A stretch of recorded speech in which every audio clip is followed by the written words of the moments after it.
Welcome back, everybody. This is episode 2 of the Uncut Roots podcast. I'm your host, Mozzie Allen, and today I'm here joined with, Hailey Johnson. and of course, Coach Omar.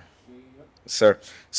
We'll get straight into it. Do you want to, introduce yourself? Just anything, background? Yeah, my name is Hailey Johnson. I'm in my 5th year of college basketball right now. I went to Pepperdine for my first 3 years, then I went to Duke for my 4th year, and then currently I'm at Loyola Chicago, hoping to finish it out strong. So, yeah. So I guess we'll get straight into it. Growing up as African American in Orange County, what was that like to you at times when you could feel, as a minority almost? It was rough at some points for sure. I think the schools I went to didn't do the best job at handling a lot of situations that had to do with being black in Orange County too. So I feel like certain schools in Orange County handled a little bit better than others, but the ones I went to definitely did not. So I think it depended on who was around, and what really helped, I feel like, was being around other people who were black or people who just supported you in general in what you were doing. So I think that was definitely like my basketball teams while I was at both schools for sure. And then any other friends from other teams like the boys basketball teams, football, or just anybody who really wants to like support you in what you're doing specifically. So I guess just from the beginning growing up, did you always want to play basketball or did you play a lot of sports? I sucked at all sports, including basketball. I was absolutely horrible. Like, it was actually so bad. Like, my dad put me in like a boys rec league growing up, and I was like 3 and all the boys were like 5. And I literally went up to him because he was coaching. I was like, don't put me in. I was like, I want to cheer and I want to dance. So then they're like, okay, fine. So they put me in cheer and dance, had no rhythm. Sucked at those. They're like, let's try some other sports. Tried softball. I shielded the balls with my bat because I was so scared. What else did I do? I did swimming. I got participation ribbons for every single swimming match. I did tennis for 5 years. Didn't win a single match all 5 years. What else did I do? I did a lot of sport. I tried volleyball. I couldn't like hit it correctly, so it would just like bounce off my arm the opposite direction. I got put at like the lowest team in like 6th grade with a bunch of like 4th and 5th graders because I was so bad. What else did I do? I did track. Did that go well? I did it in middle school, didn't go well, but it was fun. And then I did it my senior year of high school because I was like, I might as well just do it. And I did discus, sucked at discus, but it was fun, and it got me out of running practice because I also like ran the 100 and I didn't want to run for training. So I just hide with the throwers and I just throw discs the whole practice instead of running. And then I just show up to the races and run. I don't like running either, so yeah. I would do the same. Yeah, I'm running. That's good. Yeah. I'm running down these streets. Only the 100 meter though. Only the 100 meter. Other than that. No. The 400? Yeah, we can go ahead and make some 400. This is just a dead sprint for a whole lap. I just did. It didn't even sprint. It just did. No sprint about it. It's just dead. It's just dead on that. That's a lot. So what made you, stick with basketball? I know we talked with other, like, Aiden and stuff. Like, was there a moment for you that was, like, I want to, like, pursue this, like, for sure? Or was it just over time, more exposure? I think my dad made me play again in, like, 4th grade. And again, I was really bad, like, really, really bad. But he was like, nah, you got to stick with something because you're just not sticking with anything. I tried to be a theater kid. That didn't work either. So, like, I was in choir. That didn't work. So he was like, you got to stick with something. You got to do something. So he was like, you're going to play basketball. And, like, if you don't find anything else, then you'll stick with basketball. And so I played. And then I got better eventually in, like, 7th, 8th grade. And I was like, wait, it's actually fun when I understand what I'm doing and I can actually, like, play the sport. And I used to be, like, tall because I grew before everybody else, but I'm the same exact height I was in, like, 7th grade. But back then I was like a post, and I loved it. And I just rebound, and I catch the ball, and I was taller than everyone. Nah, I'm definitely not a post, but back then I was a post, and I was like, oh, this is fun. So I think, like, around 8th grade, I was finally like, you know what, like, the sport's actually fun. I actually want to take it seriously because, like, I think my big thing with basketball, I love proving people wrong. It's always been my biggest thing, like, especially with college too. Like, I always tell people, I'm like, yeah, I think my favorite part is, like, seeing people so shocked about how I ended up here and how far I've come in basketball and everything. Like, I literally had people telling me in high school, like, you won't play in college, like, you should look at being a manager. in college and stuff like that. Like, if you go D3, you'll be really lucky. And like, this is like my family too. Like, they were like, yeah, like you should just like stop. Like, it was a good run. You tried really hard, but like you should just like call it quits. And then I went D1 and I got a full ride and I was like, gotcha guys. Yeah. So, yeah. Anything you want to dive straight into? Well, first, congrats on all your success you've had. Let's go back. Let's start by there. I want to ask you, when was it you feel like you made that turn? Like, when was it that you was like, okay, like I'm actually pretty good at this and I can actually go pretty far? I think I started to really like basketball in like 8th grade. And then I think in high school, when I got to like my sophomore year, I was like, okay, I could be pretty good. And I think the main thing was like, so funny, like it's like a running joke in women's basketball that like there's certain schools that will hit you up super early on. They hit everybody up and you think like, I got a spot on this team, and they just ghost you and you just never hear from them again. And that happened to me with one school. Stop doing that, y'all. Yeah, and that happened to me with one school, and they sent me letters, like handwritten letters with like all these pretty like marker writing out my name on every letter. Like I went to their camps and everything, and I had like a standing call with the coach every month, and she would talk to me about like, hey, really see you here. It's like my sophomore year of high school, and I was really excited because this is like one of my dream schools. It was in Southern California. I'm like, oh, this is gonna be so great. Like I'm really gonna enjoy this. And then one day they just stopped talking to me. But I think that was when I was like, you know what, like I have the potential to go far because like somebody clearly sees something in me, even if I didn't end up going at that school. So yeah, I would say definitely that. And then, excuse me. And then at that point, like once you realized that you could actually go pretty far, was there still moments after that where you still had doubt, right? Because sometimes you get to a certain place and it's like, all right, I'm killing, I'm doing my thing, but subconsciously there could still be low levels of doubt there. Like you still have those doubts even once you got to that point? Oh, for sure. And I think like, what's it called? I think the biggest thing is just trusting in yourself and your journey and your path. Like after being at Duke last year, I had a lot of people in my life be like, you know what, like you had a great run. You might as well just like call it quits, maybe go get another degree and just kind of like sit down. Like you had a really good run. You got more degrees than you planned on. You went further than you thought you could go. But like maybe you should stop. And in my mind, in my heart of hearts, I was like, I don't want to stop basketball like this. I wanted to stop on like my own terms, as my old assistant coach would say. She's like, I get it. Like you want to finish basketball like in a way that you see fit, and you want to enjoy like your last experience and say, I left everything I could on the floor and I did everything I could to play and to make it a good experience. So yeah. Anyone chiming on that one? Yeah, I guess Okay. from that we'll go into stuff that we talked about a lot, just the mental side of being being an athlete.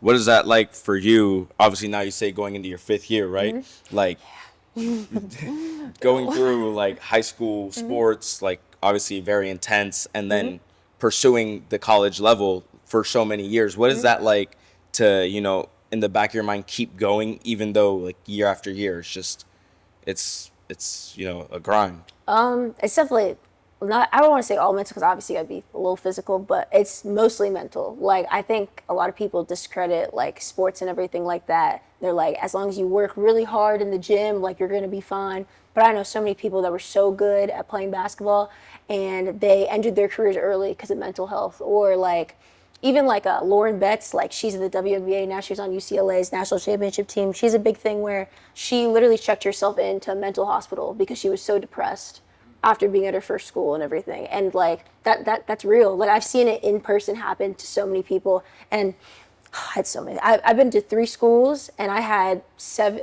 This is my 7th head coach that I've had so far. Wow. Yeah, it's actually insane work, insane. But like I had multiple of those coaches tell me to just quit or to transfer, and I was like, nah, I'm not gonna do that because of what my individual goals are and everything. And I literally had one coach specifically tell me, he's like, I will make your life a living hell if you choose to stay at this school. And I was like, I want to stay here, so I guess bring it on. And it was a rough experience and everything, but it's all in God's timing. And honestly, like he ended up resigning at the end of that summer. So I got through that summer and he was gone and everything. But I think a lot of the times like coaches really test your mental in basketball in general because it's a really in any sport, like it just can be really frustrating because obviously you want to get better and you want to improve every day and you want to prove to people that you're good enough to be where you are. But obviously, like, people are still going to doubt no matter how high of a level you go, no matter how hard you work. People are always going to say, oh, you could have done this, you could have done that, you could have done this, you could have done that. So it's definitely a really big mental piece. And I think just trusting in yourself and trusting in what you do in your work is like the most important part of playing. Yeah. And going on to that, sort of, we've talked like 30%, right? Close to 30% of, we say, athletes, D1 athletes, or just collegiate in general, drop out of their sport like within the first year. What do you think, like, experiencing it and seeing, like you said, others in your field, what do you think may cause that? I think definitely the fact that, like, when you go into college, like, anybody who makes it to play in college, no matter what level you're at, you could be D1, D2, D3, NAIA, JUCO, like, no matter what it is, like, you're in, like, the top percentage of athletes if you're making it to any level of college. And so I think what happens a lot of times with that is people forget that everybody's in that percentage. Like, everybody's like, oh, but I was the best at my high school, I was the best on my club team, I was on the best in my circuits. So, like, I deserve to be here. And it's not that they don't deserve to be there. I think what people forget is that you deserve to be there, but you got to do the work to stay there. And I feel like a lot of people get really discouraged by that. I remember my freshman year, I ended up redshirting. But before I redshirted, because you get like a certain amount of games before you have to redshirt. So it was like our first close scrimmage. And I was super excited. I was like, I've been working really hard. I'm really, really excited. I did not play a single minute that entire close scrimmage. I was the only one on the team that didn't play a single minute. Like, and there were like 3 other freshmen. They all played, and I was like, oh my gosh. And I was so distraught. Like, I literally went home, and I was like, oh my gosh, there's no way this happened. Like, I was so upset. And I think, like, that's something that you learn to get through. But I think your first year, it just really hits you really hard. Like, everything is so much more intense, no matter where you're at. Like, conditioning wise, mental wise, like, everybody else is working just as hard as you. So to be like, oh my gosh, like, I'm putting in on all this effort and, like, it might not be paying off right away, I feel like really gets to people's heads. And I think one thing that I always tell them, I'm like, if you're a freshman, like, you got so many more years to improve and to prove yourself to all the people around you and everything like that. So I think definitely your freshman year is just hard to get adjusted to that. And once you get adjusted to that, it gets so much easier. But getting through, like, that first, like, roadblock is definitely a tough period. Yeah. That's powerful.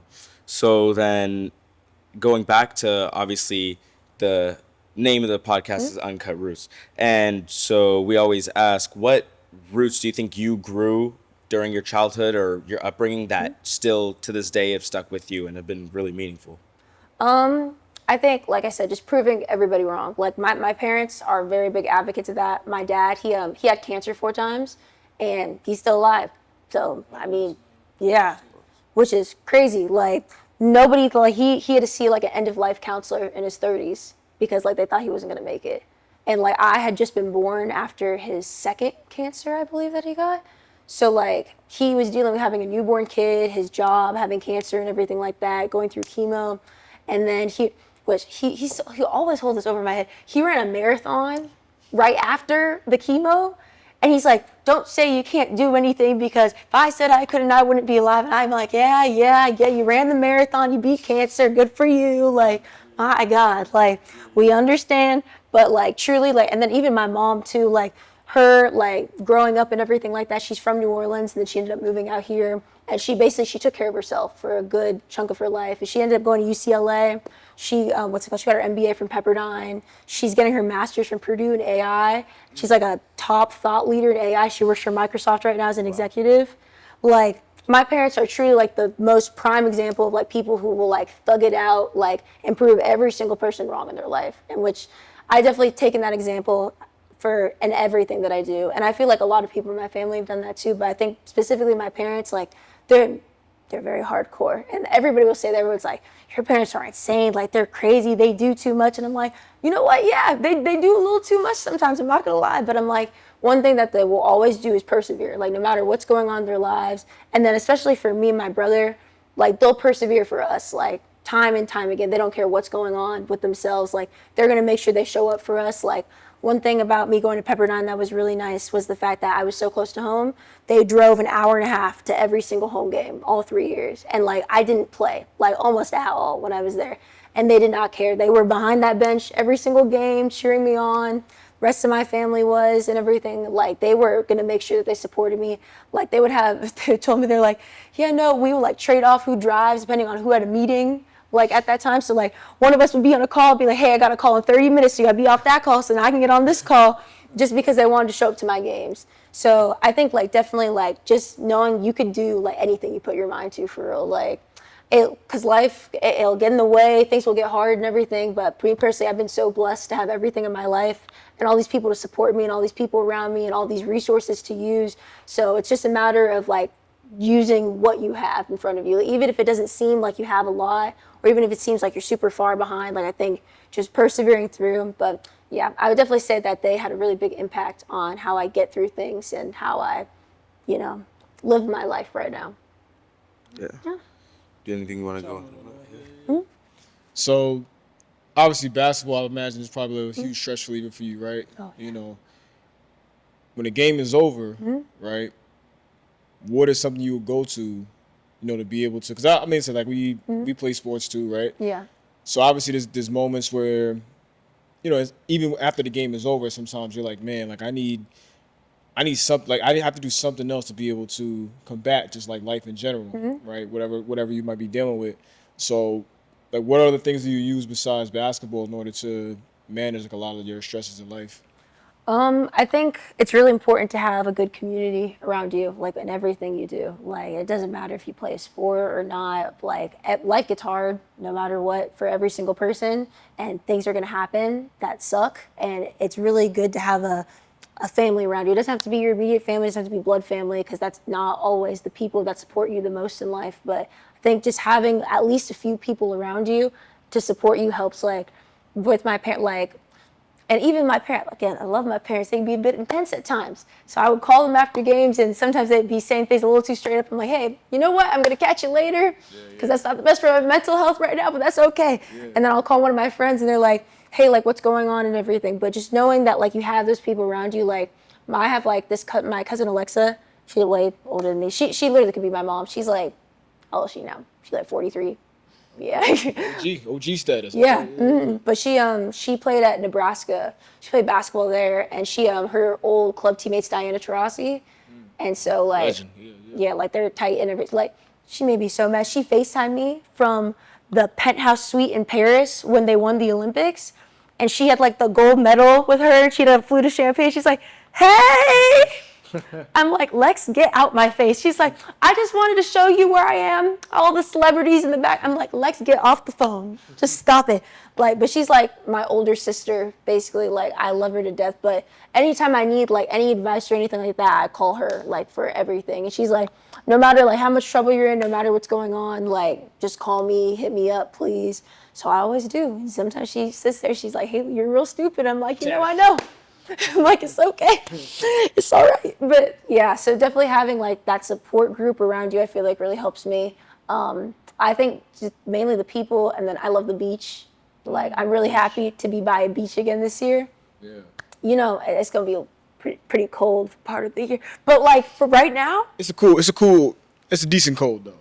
It's workable cold, kind of. No, it's not. It's not workable? It's Chicago cold. I'm on the lake. Right on the lake. That wind chill is crazy. That wind chill is going to be a little crazy. I will say that. Okay. No, like, I've literally had people tell me, like, I can't even tell you it's going to be, like, remotely good. Like, it's just going to be bad. Straight, I mean, they call it the Windy City, so. Yeah, so that's going to be rough. But right now, like, I didn't know Chicago had beaches like that. But then they have, like, a beach, like, right by, like, downtown. And literally, like, you see, like, the skyscrapers in the back as you're on the beach. It's so, so cool. Oh, yeah, but like I love like going to the beach and just relaxing and reading a book and just chilling and just like being by myself. Like, it's the best feeling. Like, when I was at Pepperdine, I was at the beach all the time. Like, during the summer, like, literally I would go to practice and then I would go back. I would grab my stuff. I'd go to the beach, or I'd like go to class and I'd go to the beach and then I'd just chill and I'd read. And it was the best thing. And people were like, oh, you tan. I'm like, I don't even care about tan. I'll go in the water. I'll swim a bit. I'll come out. I'll take a nap. I'll read. Like, you figure it out. You say it don't matter. Yeah, I'll do anything at the beach. Yeah. Man. So you said, like, so the beach is probably one thing. Is there any other activities you would say that you do that really help you? Like, when you're away from the game, that helps you even to get away from the game for a little bit, is any activities besides the beach you like? I'm a big reader. I really love to read, and it's like no shade to like really like motivational, like, hey, you can do this, or the self-help books. Like, I love those. But me personally, I like reading books where like I can get out of like whatever's going on in my life. So I'll read like a lot of like realistic fiction books, because it's like stuff that could still happen, but it's not happening to me. So like I can imagine being in like this beautiful like romantic love story, or I can imagine I love murder mysteries. So like I'll like sit there and I'll like solve a murder for like 3 days. I'll just read that book straight, just trying to figure out who like did it and everything like that.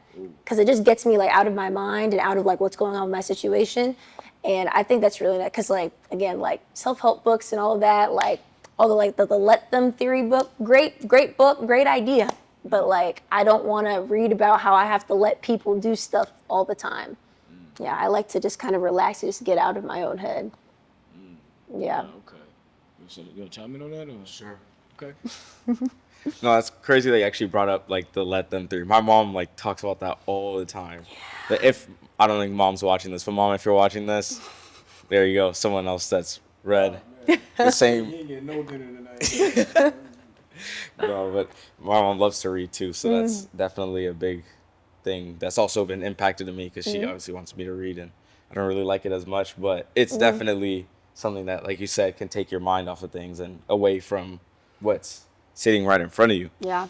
So going on to about, like you're saying, growing up in Orange County, beyond how, I guess, others treated you, what is it like, or what was it like to be perceived as sort of a role model? Like we talked about in the first episode, sometimes taking that role of needing to represent your culture and your people, even if you don't want to, and sort of being the, I guess, like the blueprint almost that people see, like this is what African Americans are like. What was that like for you growing up and holding that responsibility?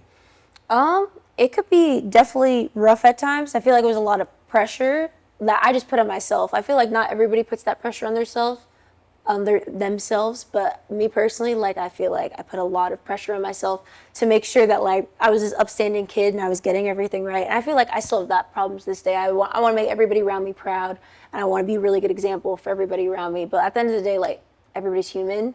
Nobody's gonna do everything perfectly. So, and I think I've realized that a lot more, but I think in high school for sure, I was like, no, I have to do everything like this, and I have to get everything right and everything. And it was just hard. Like, I remember I took like only like AP and honors classes. So I got to like my junior year and I took pre-calc honors. Ooh, that was so bad. And mind you, like I'm really trying my best here. And I had like some teachers who like said some like really mean things to me. And this teacher did too, but like I couldn't even argue with her though. So like she was like, Hailey, so you got the test back. You got a D on your first test in this class. I'm like, yeah, I did. Yep, I did. She's like, so I'm just saying you might want to consider like going down to just regular pre-calc. And I was like, oh, but I don't want to. And I remember I was like fighting with my mom, like, I don't want to go down, like, no. And she's like, hey, this is very much a pride thing. Like you could go down and because you want better grades. Like you don't want to like fail pre-calc honors. You got to redo it. I'm like, no, but like I can do it. She's like, hey, you're really struggling. Like, it's okay. It's going to be fine. And then I went down and then I got a good grade in the class or whatever. But I was like so prideful because I've always been that kid that's like all AP classes, all honors classes. Like I'm getting all A's. Like I would get like below an A and I'd freak out. I'm like, how dare this teacher give me below an A? Like I was like that person. And then that hit and I was like, really all the math classes in high school just took me out. But that one I was like, oh my gosh. And I went down and I ended up being fine. But I think that just like stuff like that, like I had put a lot of pressure on myself to constantly be good at stuff. And even with basketball, I used to be like in high school, I used to get really angry like at myself and like in games and stuff like that. I'm not like that anymore. But what's it called? Like I tell people now, I'm like, yeah, no, like I got a few texts like in high school and everything, my like second 2 years. Like I remember a ref threatened to eject me out of a game, stuff like that. Because I was just so like angry when I played because I constantly like wanted to prove myself and I would get so upset like all the time. And like it would manifest in really like not attractive ways when I was playing. Like it was, people were like, she's such a dirty player. And I'm like, oh, Like, that's unfortunate for you. But yeah, so I think I just put a lot of pressure on myself to constantly be good at everything and just prove myself and do all the best things I possibly could. But like at the end of the day, like again, nobody's perfect. Nobody can do everything. There's only 24 hours in a day.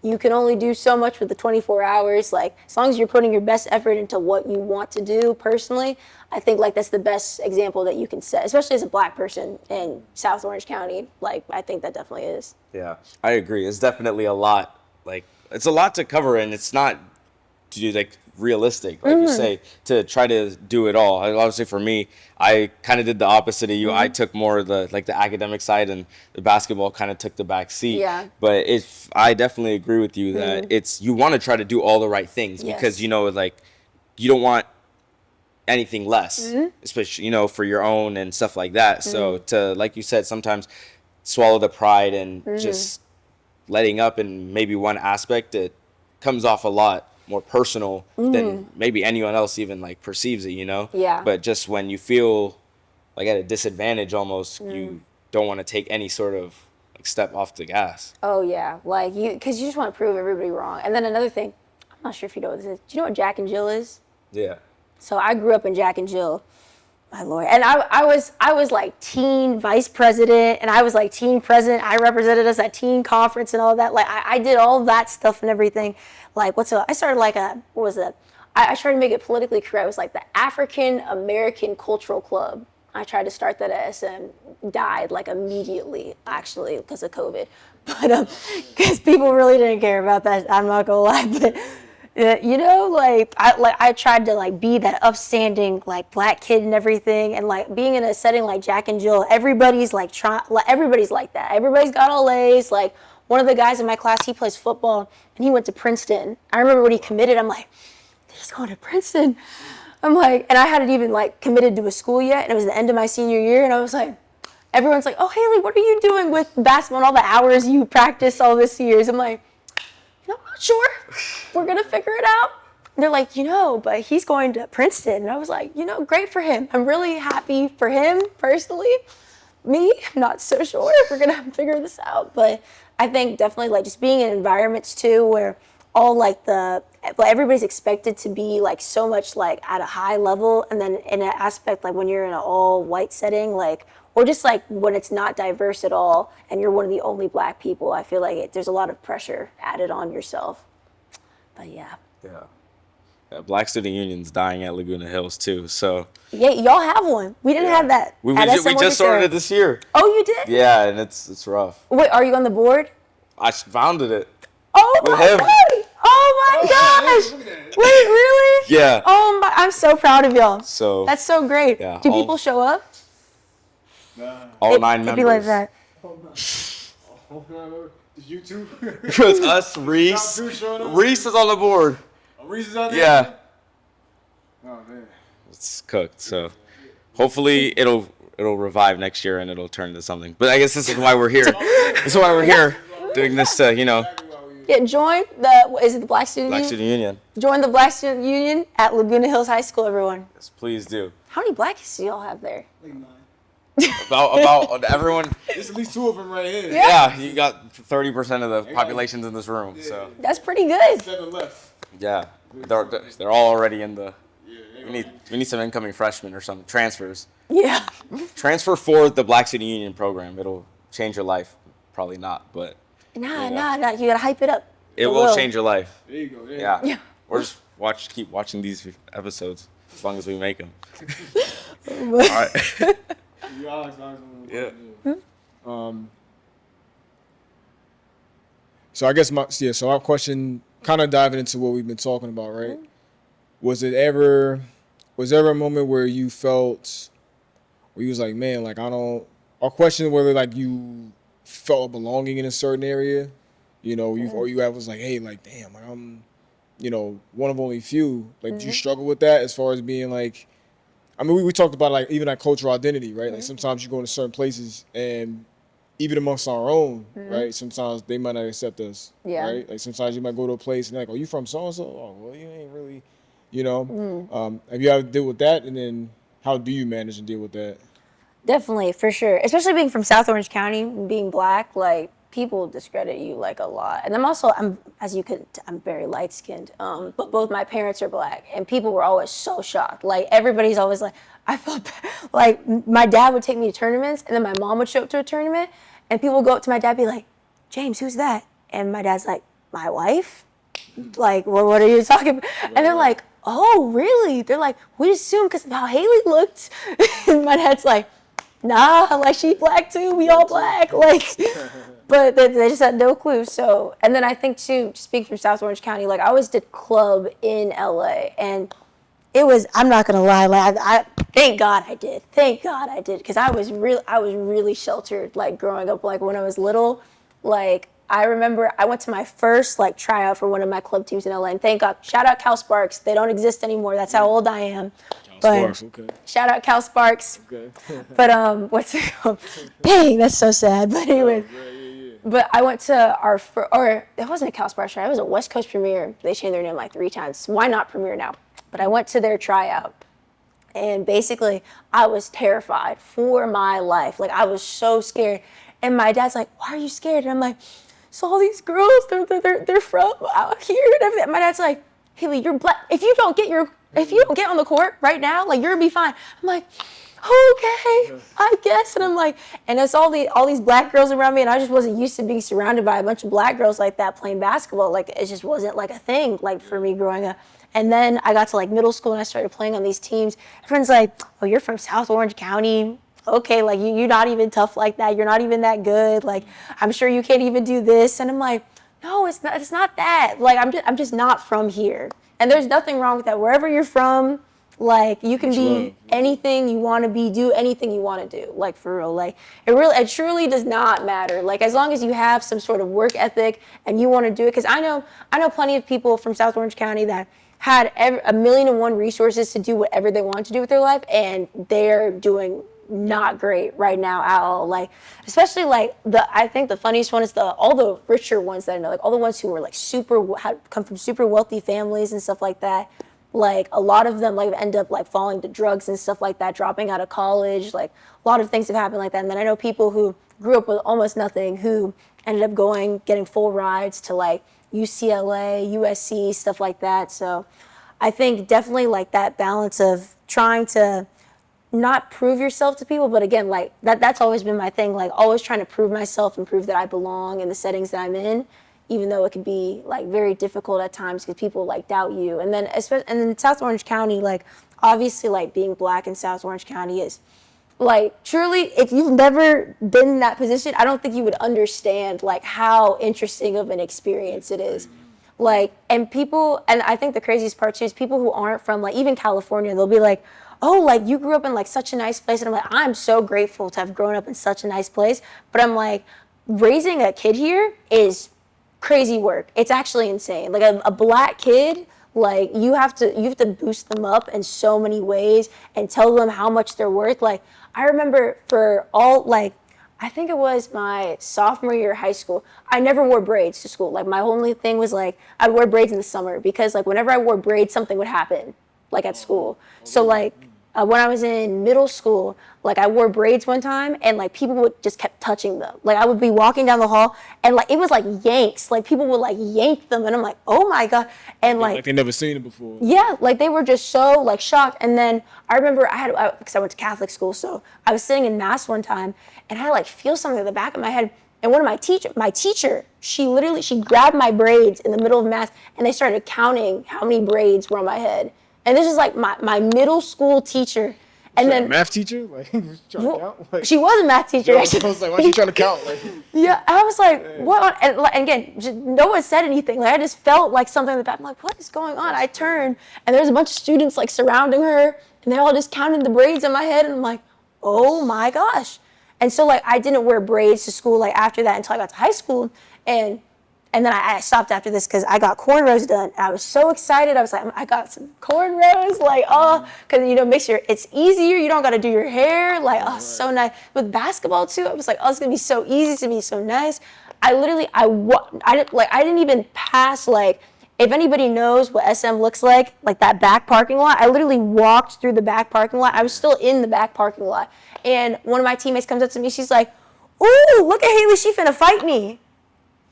And I was like, you have to be joking. Like, I literally just got here. And I was so upset. And then people kept making comments the whole time. And then I remember I got them out. And this guy who I thought was my friend, he was like, I was sitting with him at lunch. He's like, yeah, no, like, I'm really glad that you took those out. Like, you looked really ghetto when you were wearing them. And I was like, you just have to be joking. Like, and after that, I didn't wear braids until I got to college because I was just so like, oh my gosh. Like, I was like traumatized from it. Yeah, because like people made such a big deal out of it. And even like when I wore my hair out, like I still don't wear it out that often, but it's because of basketball more than anything. But like in middle school and high school, I didn't wear my hair down like that because people would come up to me and touch it. I remember one time. No, I'm like, bro, like you have hair too. Like I promise you it's not that different. Like it's really not.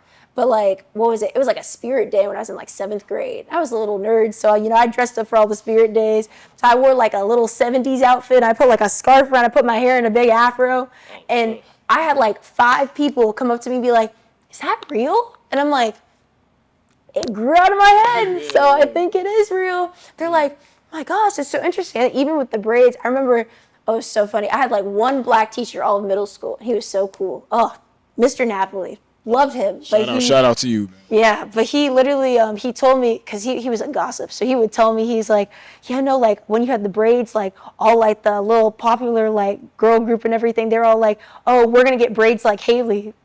I'm like, mind you, they didn't never said this to my face, but I'm like, they said that? And he's like, yeah. I'm like, why would they say that? He's like, I don't know. They just said it. I'm like, okay. Yeah, I think it's a very interesting experience to be a black kid growing up in Orange County, and we are all very fortunate to be growing up in such a nice place and to be in Southern California and to be in a place with such great infrastructure and everything like that. But I think it's definitely one of a kind experience for sure. Yeah. I mean, to your point, I think the outside, like I grew up in New York, right? New York melting pot. We had everybody out there.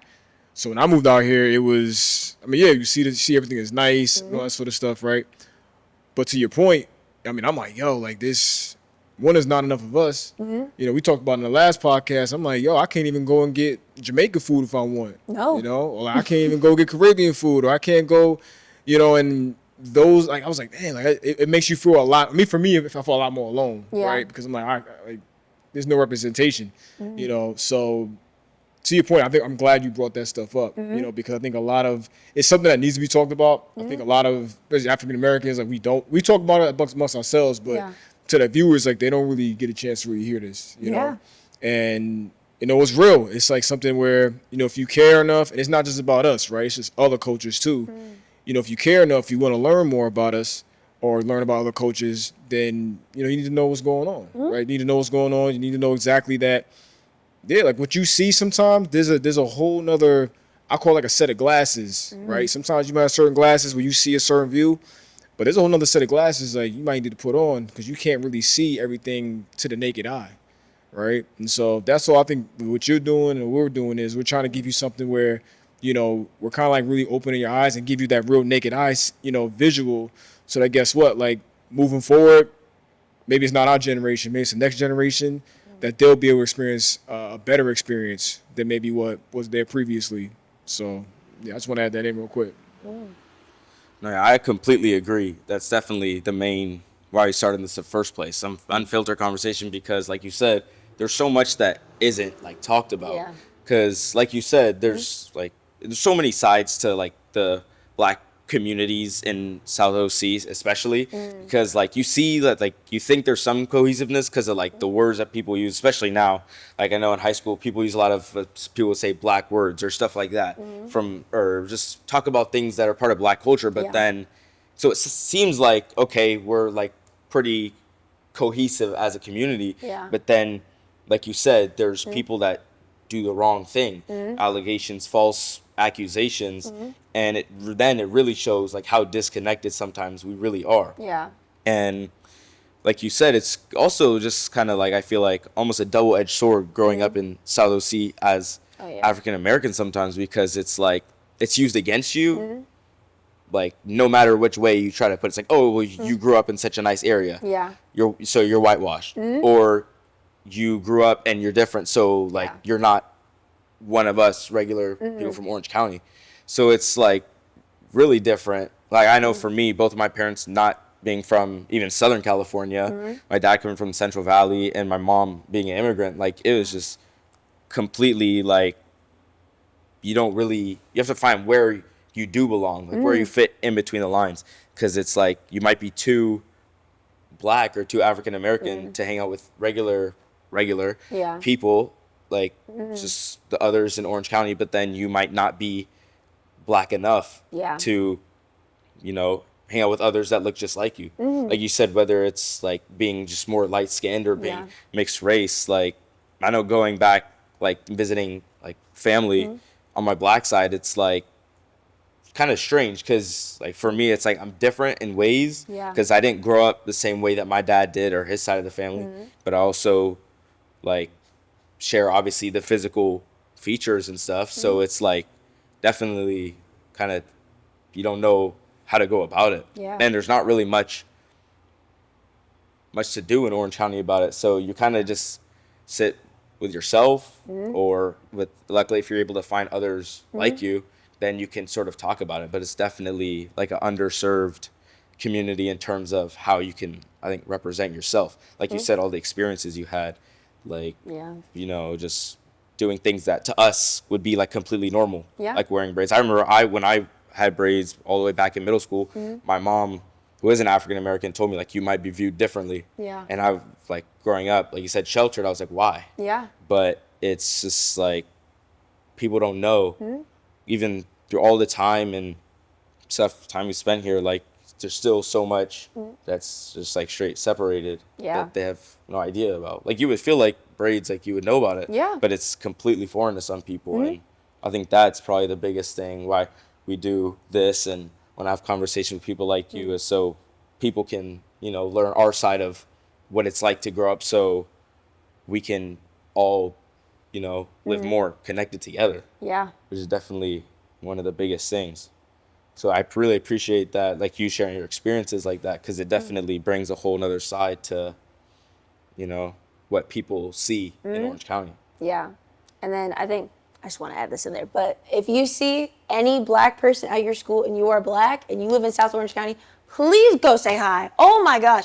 Because like the amount of people I knew, like, especially like, I think the biggest thing was like our football team. They didn't want to talk to any other black people in the entire school. And I'm like, bro, there's so little of us. Like those could really become like your best friends. I remember one of my really good friends, like she's Haitian. Yeah, I'm dead.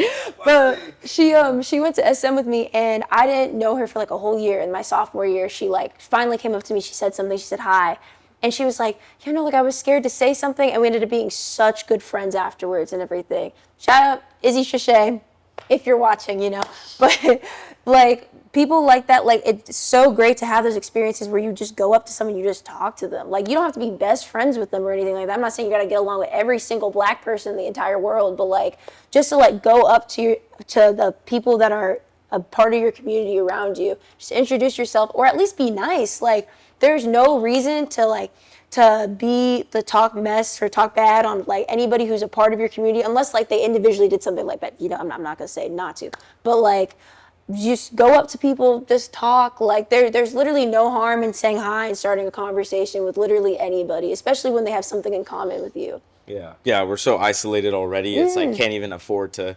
let stuff like that, just the opportunities like that to connect with people, just walk away. It's definitely, like you said, very important. So before we wrap up, we'll do a quick rapid fire segment. Just I'll ask you questions and right away, first answer. So who's your favorite artist? It's a hard answer. I love SZA and I love Blast. I think those are going to be my top two. I love Blast is so Cali of me to say, but I just love him so much. But yeah. Favorite song by either? I'm trying to think of which ones I've been. Hold on. My playlist real quick. I so wish I could have gone to the SZA Kendrick concert, but money be tight, so I can't be doing that. Next year.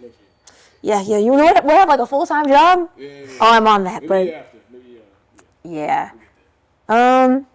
Honestly, for SZA, anything off of the SOS Deluxe album, anything off that album. I love SZA. She's so great. And then for Blast, Hurt by Blast. If you've never listened to Hurt by Blast, like that, it hits you with the chest. Like I'd be wanting to cry when I listen to that song. And it's not even like a sad song. Like it's just like the first lyrics like, I showed nothing but love to you. People looking for something to do. Throw me under a bus or two. Only right if I bust a move. I can't sit around waiting on. That just ain't what a hustler do. Not the type to be comfortable. Switching up and do something new. I don't know when to call it quits. In 100 you counterfeit. You want to watch your back. But anyways, yeah. Put the beat on behind it. It hits different. It's a strong. I love that song. Okay. But yeah. Favorite food? Anything Italian. What's it called? I love pizza and chocolate. I eat any chocolate dessert any day of the week. So good. If you could go anywhere in the world, where would it be? Right now, I really want to go to Japan. I know it's like the basic, everybody's going to Japan right now, but like, I would love to go to Japan. And then also basic Bali, like everyone's going to Bali, but I go there. And then, what's it called? The Maldives, but specifically the Ritz-Carlton with like the bungalows in the ocean. That sounds cool. But I want to hit every continent before I die. So that's my goal. What you got so far? I did a month abroad in Uganda. So that was really cool. Yeah, so it was interesting, boy. Ooh, but like it was cool. People live so differently over there. Everyone's just so much happier, and they have so much less. Like there's a little kid walking around with like a bag on them and like no shoes, and they're so happy. And you're just like, dang, like I gotta step it up. Like I don't know why I'm upset about anything for real, but loved Uganda. So I already hit Africa. I went to Paris this past year with my team, and then when I was younger, I did choir. I sang for the Pope with my choir. So that was pretty cool. Yeah, so we went to Rome, and then I went to Paris, then to, where else have I been? And then I've been to Canada a few times, like Whistler, Vancouver, but that's North America. But yeah, so they have Antarctic cruises. So I want to go on that. That's crazy. The Antarctica cruise? You guys have to hit every continent. Hey, man. Oh, good on that. Antarctica? That's not this thing. Do you see the penguins? Like, it's just like a few day, like, sitch, like, nothing crazy. Like, you don't have to go out and, like, live in a tent on, like, what's it called? The tundra? Ice? Yeah. Mm-hmm. Is it igloo? Yeah, it's like an igloo, like. Yeah. Hey, you know what? It's the same. Yeah. I will say with the Northern Lights, that's in. Oh, I want to. My team took my freshman year, we went to Alaska for a tournament because one of the girls was from Alaska. She didn't end up coming on the trip, so it was kind of useless, but it's fine. But we went to Alaska and they gave us nothing. They gave us like these puffer jackets that were all white, so we looked like marshmallows, but that was like all the snow gear we got, and it was November. So like I'm wearing like Air Forces and like a Nike Tech sweats. So Cali'd out. Yeah, with like my puffer in Alaska. I'm like, hey guys. And we tried to go see the Northern Lights. And we went to like this, it was like a wilderness park at like 10 p.m. And it was like, it's that time in Alaska where it gets dark like all the time. Like the sun didn't rise till 2 p.m. while we were there. And it set, I think, at like 5 or 6. Like it was actually like crazy. But we went in the middle of the night in this like wilderness park to go see the Northern Lights. Didn't see them at all. And we had an Uber drop us off in the middle of nowhere, so we had no clue where we were. In the middle of like the forest in Alaska. Mind you, our coaches came with us, so they fully endorsed this. They clearly didn't plan. No. They didn't plan ahead like that. Mm-mm. And we had Southern Lights. Yeah, when the people were falling, we had a game like the next day or the day after. I'm like, if someone's gonna slip on the ice and spray their ankle, it's over. It's over, Yeah. Leave them right there. Yeah, so I got close to seeing it. Didn't see it though. Yeah. Favorite basketball player growing up? Favorite basketball player growing up. I'm not gonna lie. Growing up, I didn't watch basketball that often, which I probably should have. That probably would have been a better thing. For men's, this is basic, but I love LeBron. He's just great. Like he's just just think of how different he is at his old age, bro. Like I have so much respect for those players. Like even like KD, like the stuff KD's doing. He's 37. His legs are like this tiny, and he's doing all that. Like, that's actually insane. Like, he should not be doing all of that right now. So any of the older players, I feel, or not older they're not old. They're 40s and late 30s. That's not old. Even though you think it's old, I know you think it's old. It's not that old. But definitely them. And then for women's, Asia's great. She's great. I met Asia, and I'm also an AKA, so fellow soarer, skiwi. What's it called? I love Asia. I'm trying to think who else. Gabby Williams. I got told by Katie Lou Samuelson, like I did a training with her, and she was like, "You remind me of Gabby Williams. Like you should watch a bunch of Gabby Williams tape, and you should just try and like emulate her game." So I'm a big Gabby Williams fan because I'm also a big Katie Lou Samuelson fan. She's from Orange County too, so shout out to her. Yeah, and then obviously like I have some friends in the W right now, so shout out to them. Tiny Mayer, Ashlyn Jackson, my old teammates from Duke, all doing a great job. But yeah. Best advice that you've gotten? Let's see, best advice that I've gotten. I would say do what you want to do with your life. It's your life. You're the only one that's got to live it. And as much as people, I have had people literally say to me like, "You just ruined your entire life. What are you doing? What's this? What's that?" Based on decisions I've made. I'm still here. I'm still alive. I'm doing pretty well. Like, and that's the case with I think a lot of people too. Like, the people will make you feel bad about things or make you feel like you made the wrong decisions or you didn't do enough or you did like way too much or something like that. But I think at the end of the day, like your life is your life. And as long as you're happy living your life, I think that's the most important thing. So do things that you know is going to get you to a place that you want to be at. Not somebody else. Like don't live your life for somebody else. Don't live for somebody else's goals. Like live your life for you. Be happy in the life that you live. And if you think your teammates were to describe you with one word, what would they say? That's a good question.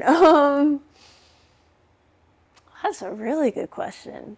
I don't even know. Like, I would say, at least right now, I would definitely say, like, hustle. I'm one of those people that I be getting every loose rebound. I be diving on the floor. Like, I'm not gonna lie, I'm never gonna cross nobody up. So if you get crossed up by me, that's a sad day for you because I don't be doing that at all.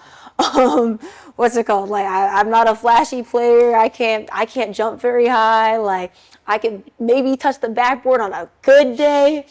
Gotta be a real good day though. Like Good stretch. yeah, you know I got roll out before. Roll out, jump rope, all that. Yeah, I gotta do all that to get there. But like yeah, so I'd definitely say like a hustle for sure. All right. So you got anything else or? One last thing. Yeah, one last thing. What does the future of Hailey Johnson look like within the next 5 years? What are some of your target goals? I really want to go into sports agency or sports marketing work. That's my goal right now. And I think it's such a big industry, especially with women's sports now becoming like more of a big thing. And me having been an athlete at like the highest level that I can, like my team went to Sweet 16 last year. They went to the Elite 8. So like those are great experience in general, but also like I just know so many players that need, especially in the agency field, like just need guidance. Like there's so many, like we talked about this the other day, but what's it called? There's so many like basketball players that like go to the NBA, WNBA, like especially the NBA, straight out of high school. They do their one and dones and they're 18, 19, and they're getting paid millions and millions of dollars. And they have no clue what to do, like with themselves, with their money, how to like really like build on their brand, like because they're kids. Like, let's be so for like, if I was 18, I was given like $3-4 million. Oh my God, that would be such a bad idea. Like with nobody to help me.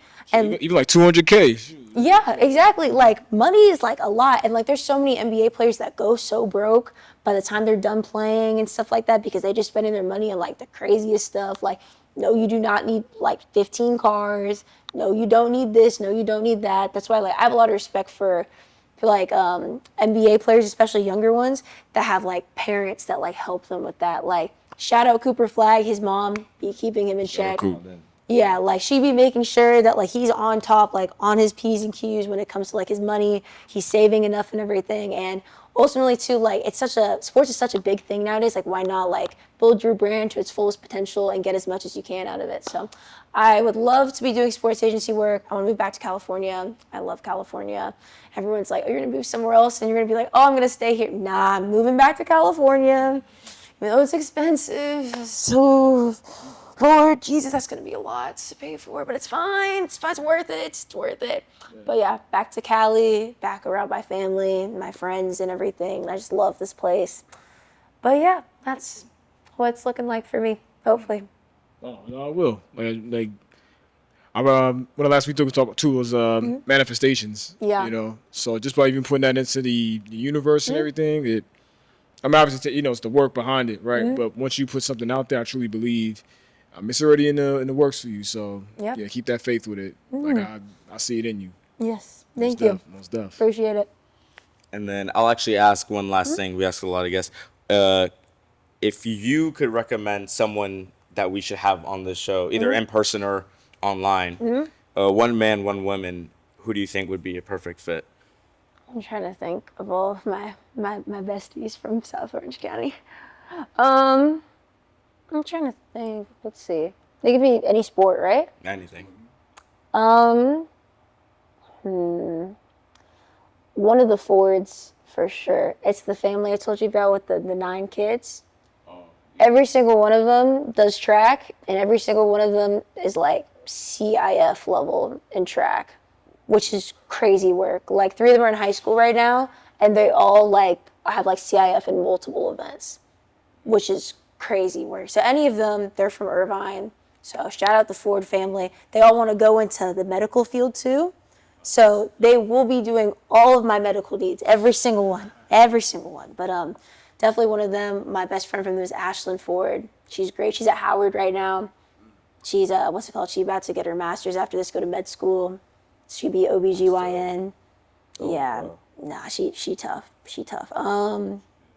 And who else? This will be fun. I think one person who I think has a really interesting college experience so far, LeVar Talley. He my guy. Yeah, love you, LeVar, bro, but he a little special, but I love him to death, and he's had a really interesting college experience so far that I think he could say a lot of really great stuff about how he expected it to be and how it's become. And he's someone that I can very much vouch. Like, he's worked so hard to get to where he is. Like, even Aiden, like, I went to high school with him. So seeing him on there, I was like, every single time I see Aiden accomplish something, I'm never surprised because of how hard he works, how good of a person he is. So yeah, but yeah, LeVar. So you better get on here. LT, we got you on here, brother. All right, so thank you so much for being here, speaking with us. Do you want to shout out your social media or anything? Oh yeah, this is really long, but my Instagram's Hailey HAILEY.w.Johnson, and then my TikTok is Hailey.Weaver with 3 R's .Johnson. It's really long, but yeah. And huge shout out, Zara Training, as always. Thank you for having us. Beautiful gym.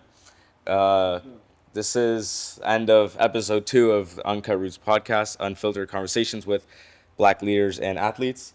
And thank you for being here. We'll see you guys in the next episode. Ooh.